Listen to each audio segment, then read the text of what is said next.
In the bustling streets of Metropolis, a city known for its gleaming skyscrapers and cutting-edge technology, Dr. Eliza Reeves walked with determined steps. A brilliant scientist specializing in urban ecology, Eliza had dedicated her life to finding solutions to make the city greener and more sustainable. Dressed in a simple lab coat and comfortable sneakers, she easily blended into the crowd of hurried workers. At 35, Eliza was already a leading figure in her field, recognized for her groundbreaking work on air purification in urban environments. Her curly brown hair was gathered in a messy bun, and her green eyes shone with keen intelligence behind her thin-framed glasses.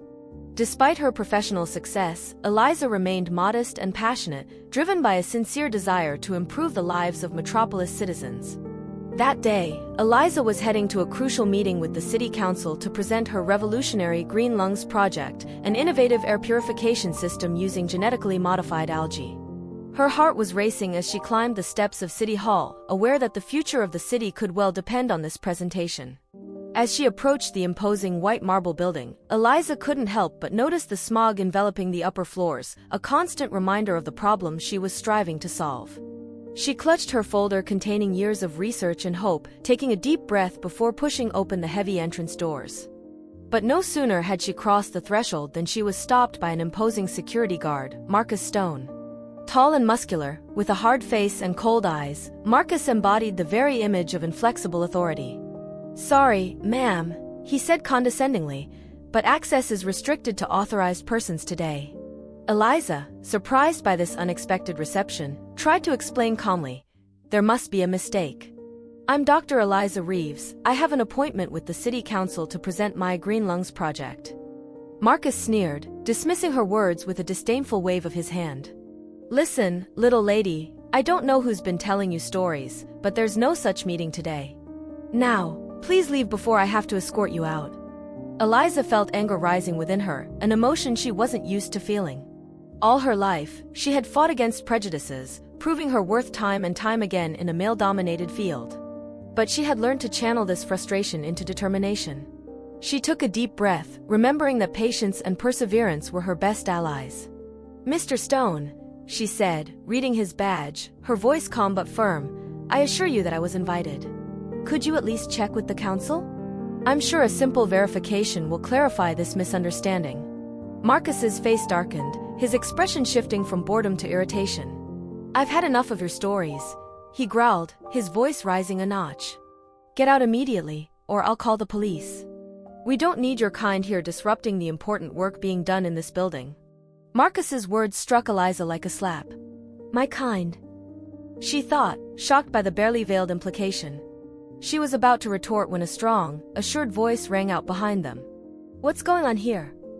Eliza turned to see a woman in her 50s, dressed in an impeccable suit, approaching them with long strides. It was Councilwoman Sarah Chin, a woman known for her integrity and commitment to progress. Her dark eyes shone with sharp intelligence, and her presence immediately commanded respect. Eliza quickly explained the situation, her voice trembling slightly with emotion. Sarah listened attentively, her expression shifting from surprise to indignation. Meanwhile, Marcus stammered excuses, his previous assurance rapidly evaporating in the face of the councilwoman's imposing presence. Sarah, visibly annoyed, turned to the guard. "Mr. Stone," she said in an icy voice, "Dr. Reeves is our guest of honor today. Her project could revolutionize our approach to urban pollution. Your behavior is not only unacceptable, but it goes against everything this city stands for. It will be reported, and you can expect serious consequences." Marcus visibly paled, suddenly realizing the gravity of his mistake. I'm sorry," he stammered. "I didn't know."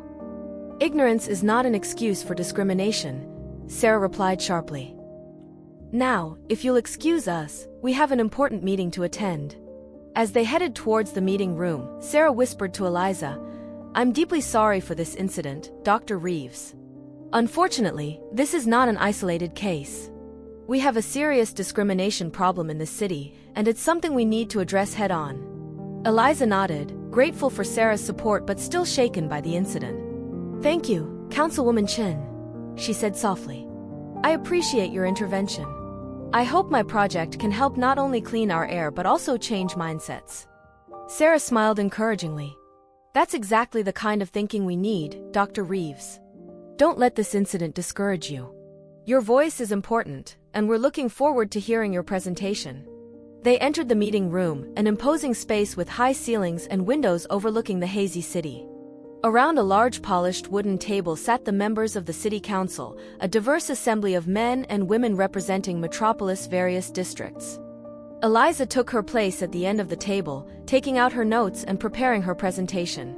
She could feel the curious gazes of the counselors on her, some benevolent, others more skeptical.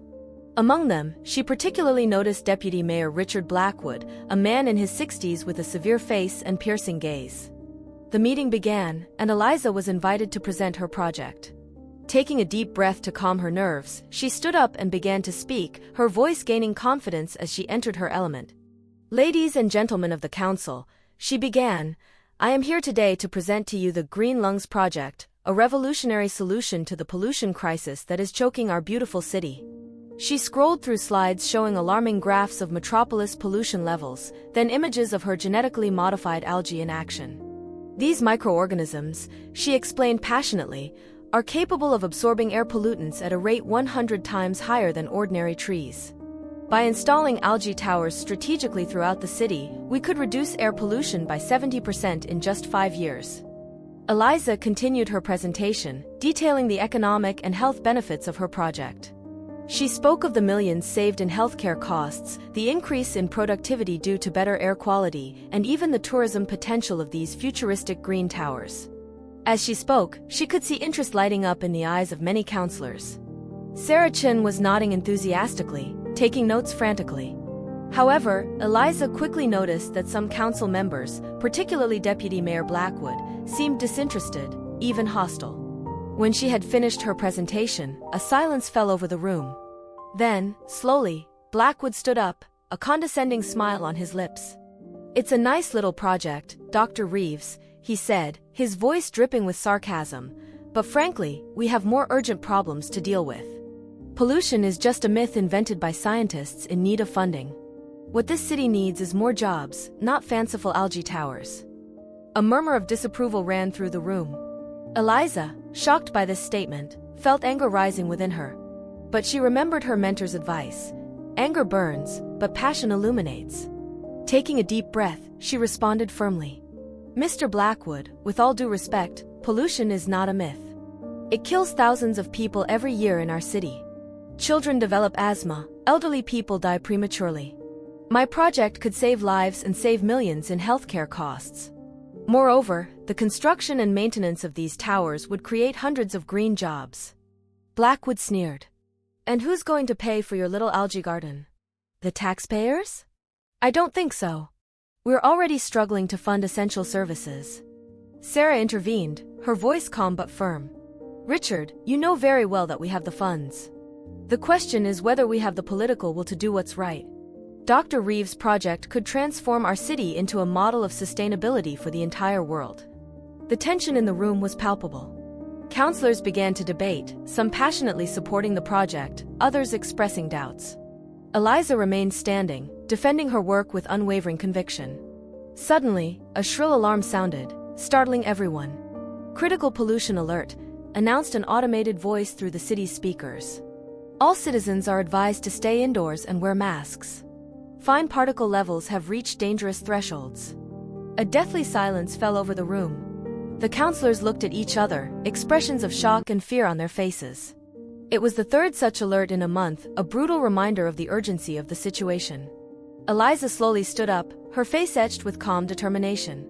Ladies and gentlemen, she said in a firm but compassionate voice, this is why we can no longer wait. Every day we lose in fruitless debates is a day our citizens suffer. This is not a matter of politics or profit. It's a matter of human lives. She pulled out of her bag a small transparent box containing bright green algae. The counselors leaned forward, intrigued. This, she said, holding it in front of her, could be our salvation. These tiny organisms have the power to purify our air, to offer us a new start. But it requires courage, vision, and political will. We must act now, not just for ourselves, but for future generations who will inherit the city we leave them. A contemplative silence settled over the room, each person meditating on Eliza's words. Then, slowly, Sarah stood up. Her face was resolute, her eyes shining with determination. "I propose," she said in a strong voice, "that we vote immediately on the Green Lungs project. Who is in favor?" Hands began to rise one by one. First hesitant, then with more assurance.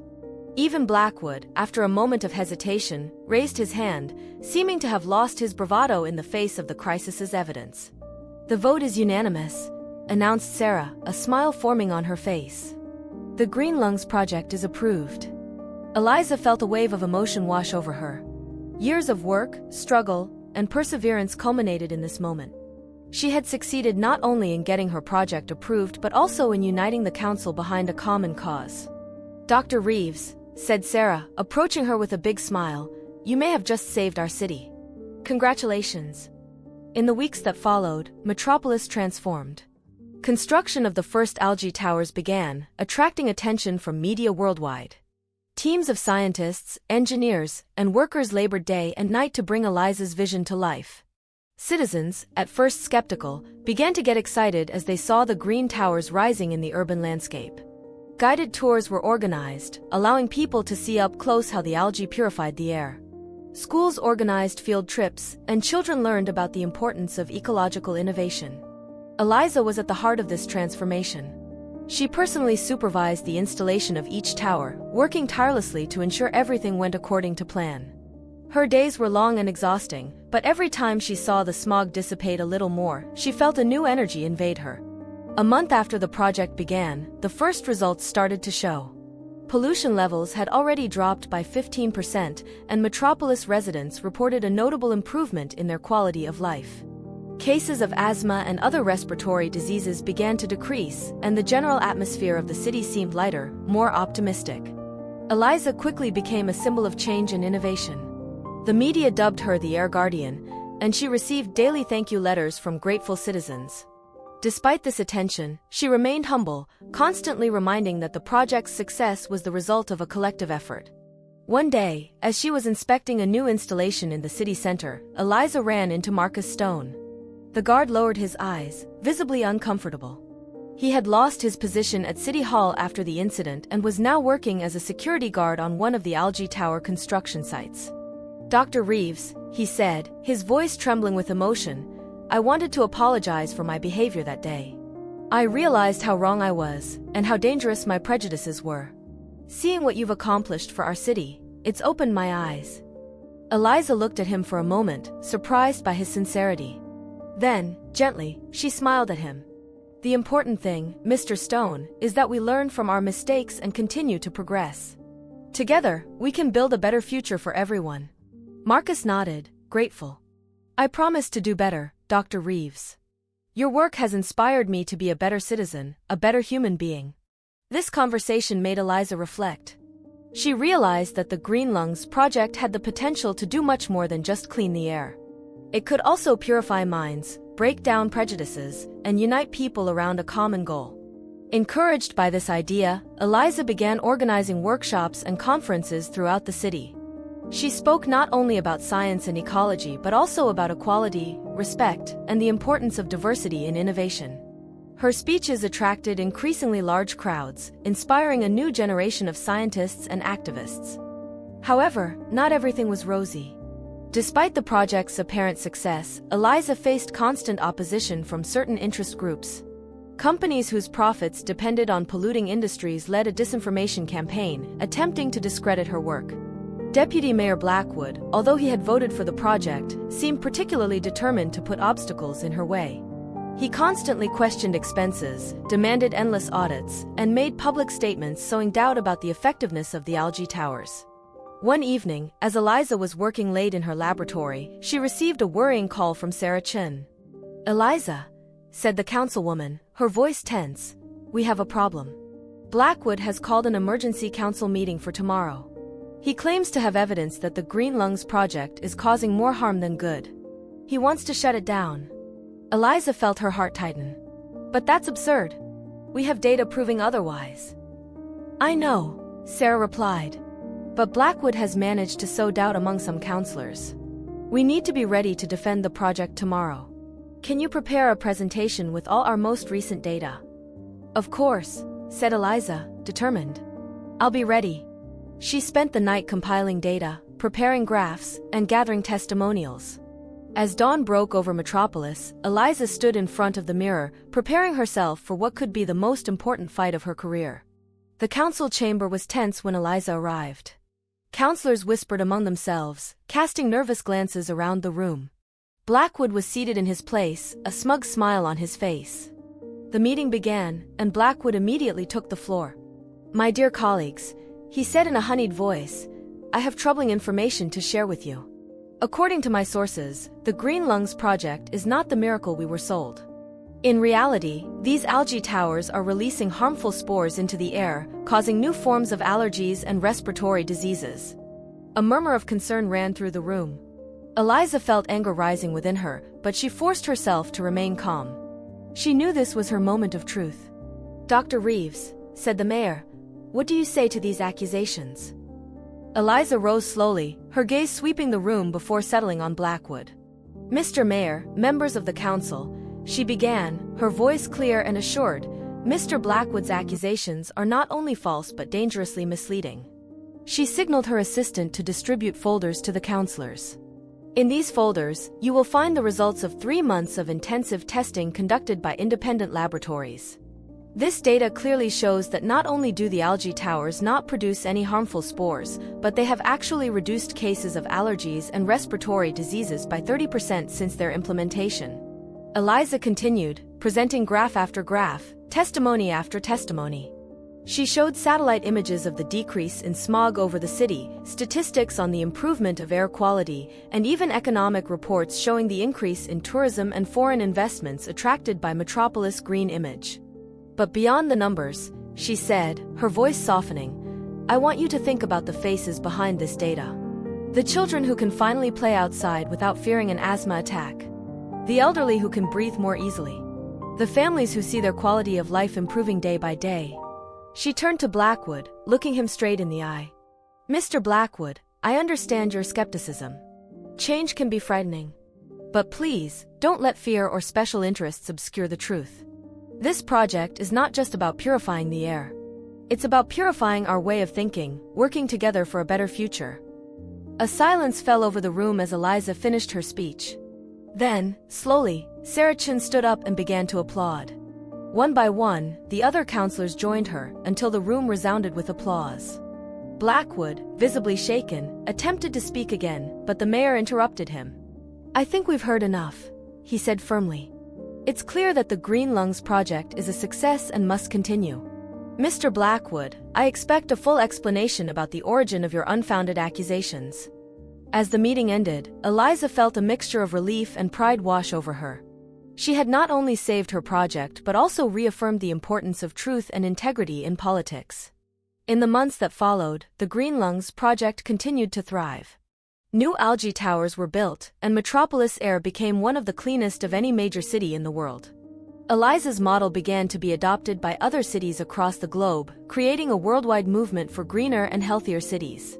Eliza herself became an international figure, invited to give lectures and advise governments around the world. But despite her growing fame, she never forgot her roots and continued to work hard to improve the lives of Metropolis citizens. A year after the project began, at a ceremony celebrating the inauguration of the 100th algae tower, Eliza stood on a podium, looking at the crowd gathered before her. She saw faces of all colors, of all ages, united in the celebration of a greener future. A year ago, she began, her voice carrying over the crowded square, we embarked on a journey together. A journey towards cleaner air, a healthier city, a brighter future. Many thought it was impossible. Some tried to stop us. But we persevered, together. She paused, sweeping her gaze across the crowd. What we have accomplished here in Metropolis is just the beginning. We have proven that when science, politics, and community work hand in hand, nothing is impossible. We have shown the world that a sustainable future is not just a dream, but a reality we can build together. Eliza saw Marcus Stone in the crowd, proudly wearing a Green Lungs team t-shirt. She saw Sarah Chin, who had become a close friend and valuable ally. She even saw Blackwood, who, after being forced to resign following a corruption scandal, seemed to have a regretful expression on his face. But our work is not finished, Eliza continued. There is still so much to do. So many challenges to overcome, so many problems to solve. But I know we are ready. Because what we have built here is not just algae towers. We have built a community.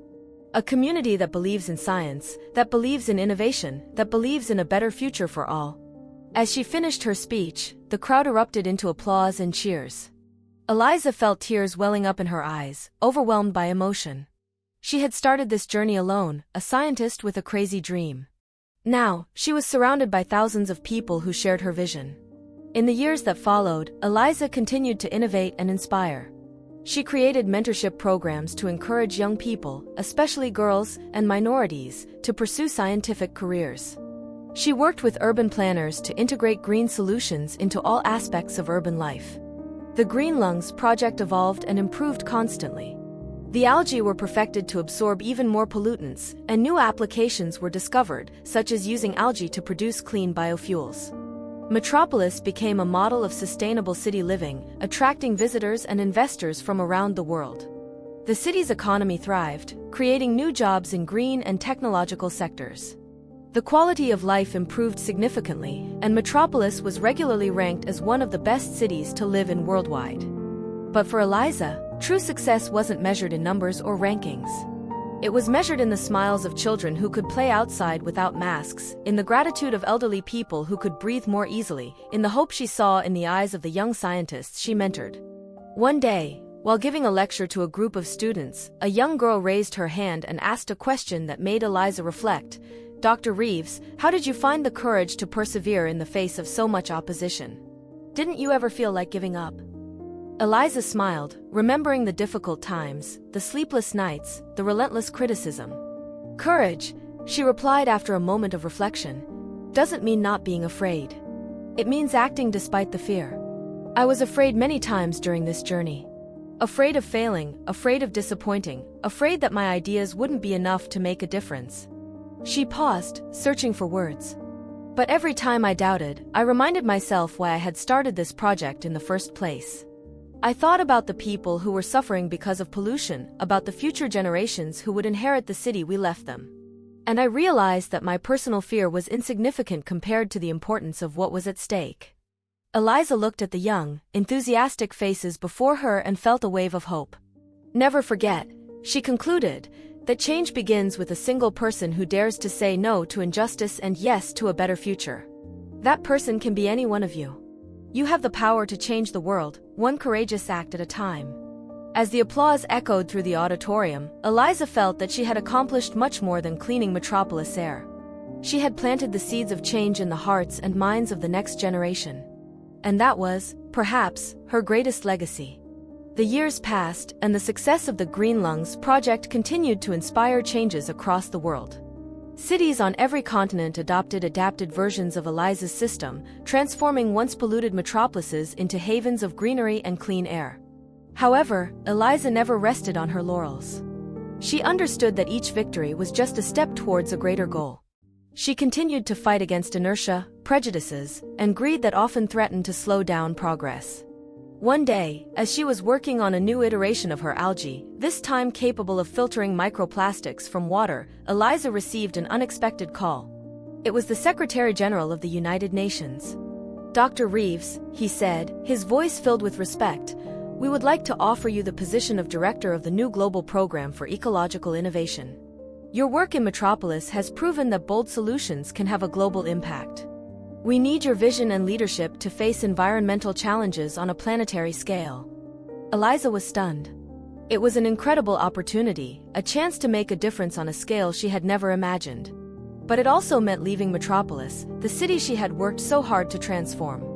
After days of intense reflection and discussions with her loved ones, Eliza made her decision.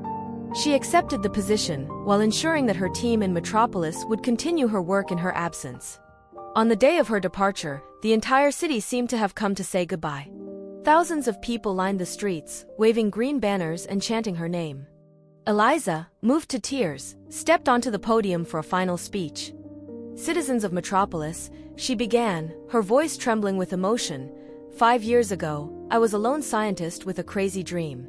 Today, I stand before you, ready to carry our message of hope and change to the entire world. But I'm not leaving alone. I'm leaving with the strength of each and every one of you, with the spirit of innovation and perseverance that we have cultivated together." She paused, sweeping her gaze across the crowd one last time. "Metropolis will always be my home, and you will always be my family. Continue to dream big, work hard, and believe in the impossible. For that is how we change the world, one city at a time, one person at a time." As Eliza left the city, she knew that her journey was just beginning. The challenges ahead would be enormous, but she was ready.